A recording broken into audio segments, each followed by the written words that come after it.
Salam sejahtera buat kita semua, anak-anak yang diberkati Tuhan, anak-anak yang dikasihi Tuhan sampai saat hari ini. Sebelumnya kita akan berdoa. Kita mengucap syukur limpah terima kasih buat kebaikan Tuhan yang selalu baru setiap hari. Musim yang Engkau izinkan dalam hidup kami alami, itu menandakan untuk kami tetap bersyukur dengan apa yang ada. Kami hanya mengandalkan Tuhan dalam segala hal, sebab Engkau di atas segala-galanya. Terpujilah Engkau Tuhan. Kami membuka ibadah pada saat hari ini di dalam nama Tuhan Yesus Kristus yang memberikan kami hidup. Haleluya. Ku mau selalu bersyukur. Ku mau selalu bersyukur. Selalu bersyukur. Kau Tuhan yang setia, yang selalu menopang. Ku mau selalu bersyukur. Selalu bersyukur. Kau Bapa-Ku yang setia. Ku mau selalu bersyukur. Selalu bersyukur. Kau Tuhan yang setia, yang selalu menopang. Ku mau selalu bersyukur. Selalu bersyukur. Kau Bapa-Ku yang setia. Lebih semangat jemaat Tuhan. Ku mau selalu bersyukur. Selalu bersyukur. Kau Tuhan yang setia, yang selalu menopang. Ku mau selalu bersyukur. Selalu bersyukur.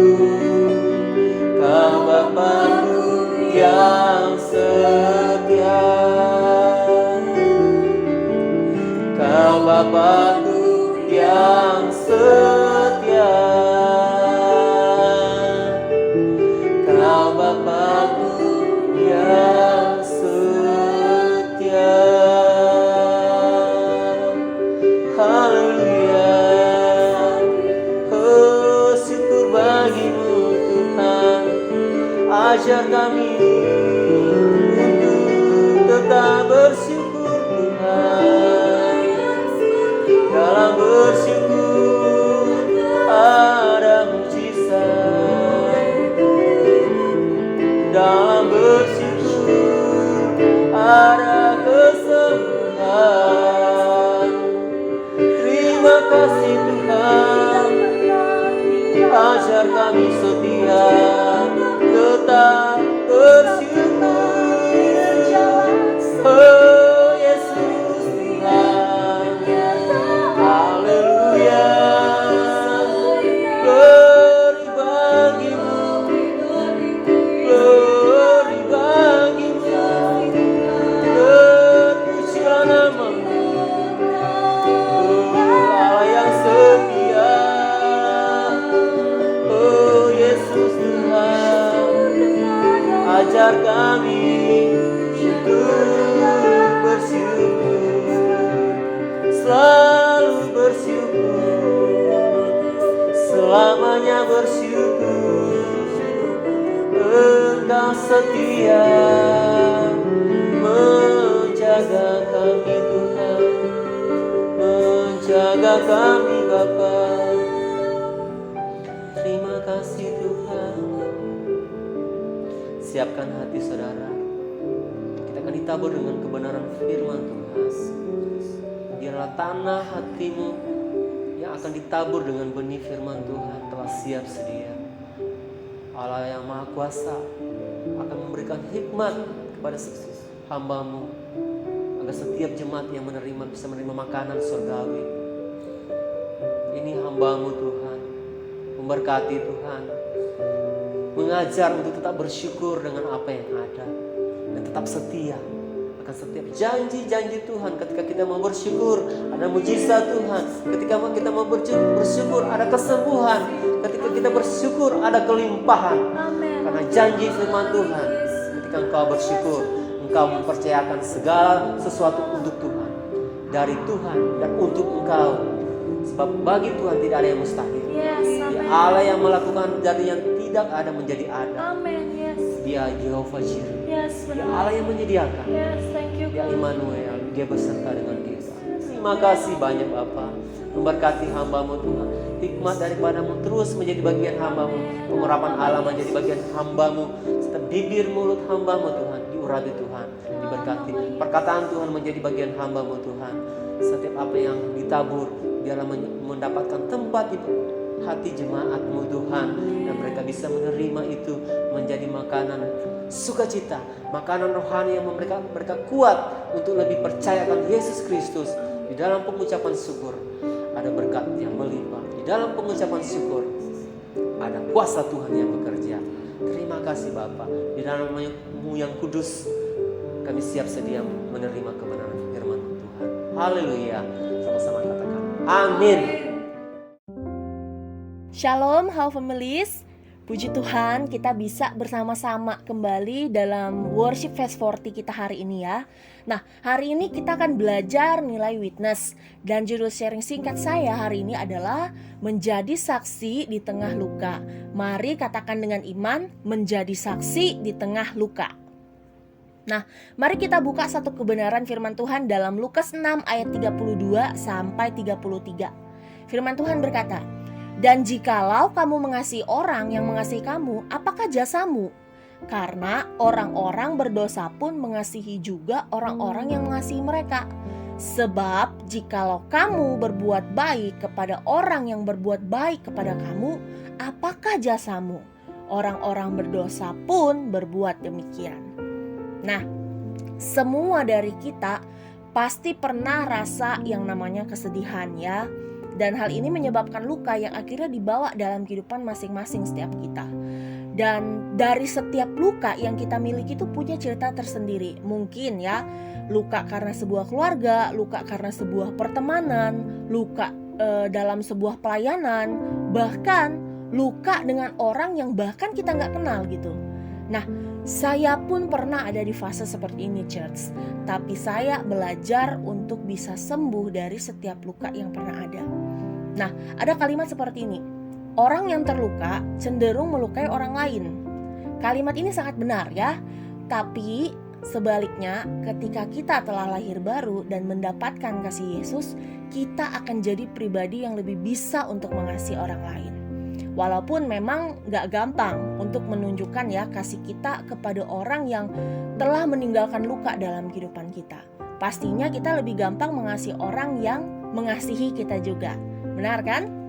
Nah, tapi firman Tuhan meminta kita untuk bisa belajar sampai di tahapan kita bisa mengasihi orang-orang yang telah menyakiti kita juga. Nah, tujuannya apa? Tujuannya agar kita bisa jadi saksi di tengah luka yang telah kita alami. Nah, saya percaya ketika kita bisa menjadi pribadi yang bisa mengampuni orang lain dan belajar untuk membangun hubungan dengan orang lain yang sudah menyakiti kita, disitulah kita sebenarnya telah menjadi seorang saksi Kristus. Karena kenapa? Karena menjadi saksi Kristus itu bukan hanya berbicara mengenai seberapa banyak firman yang telah kita tabur kepada orang lain, tetapi juga seberapa banyak firman yang telah kita terima dan yang telah kita tabur itu dapat dipraktekkan dalam kehidupan kita.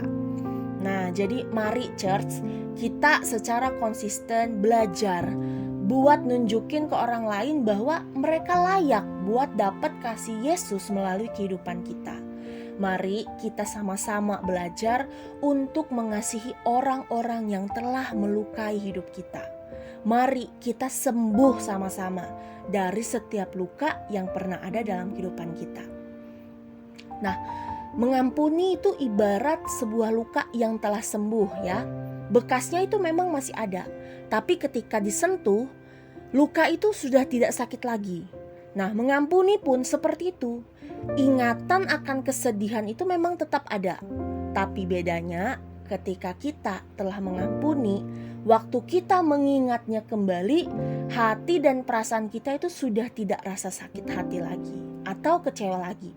Malahan yang ada hanya ada rasa mengasihi dengan porsi yang lebih besar. Nah, itulah mengampuni. Dan saya percaya, church, ketika kita bisa ada di tahapan seperti ini, kita telah menjadi saksi di tengah luka. Mereka yang belum ada sampai di tahapan seperti ini akan belajar dari hidup kita bagaimana untuk bisa secara rela hati mengasihi setiap orang yang telah menyakiti mereka dalam hidup mereka. Amin firman Tuhan. Mari kita berdoa, Whole Families. Bapa yang baik, terima kasih untuk pengampunan dan kasih yang Bapa berikan buat kami. Hari ini Tuhan, kami rindu untuk memberikan setiap pengampunan dan kasih kepada setiap mereka yang sudah menyakiti kami Tuhan. Kami mau belajar untuk melepaskan pengampunan itu ya Bapa. Kami mau belajar untuk lepaskan kasih yang lebih besar kepada mereka semua. Karena Engkau lebih dulu telah memberikan kami kasih yang begitu besar.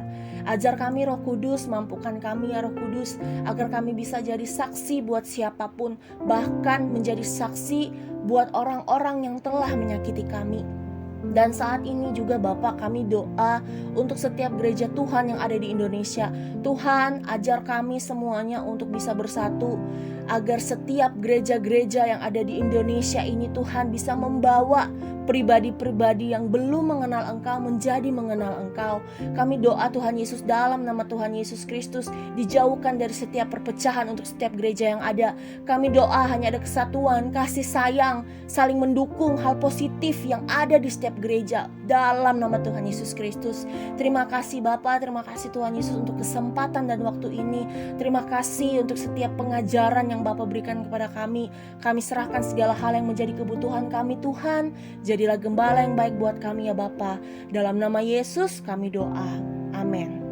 Puji Tuhan, Whole Families, ibadah kita telah selesai. Selamat berpuasa, Tuhan Yesus memberkati.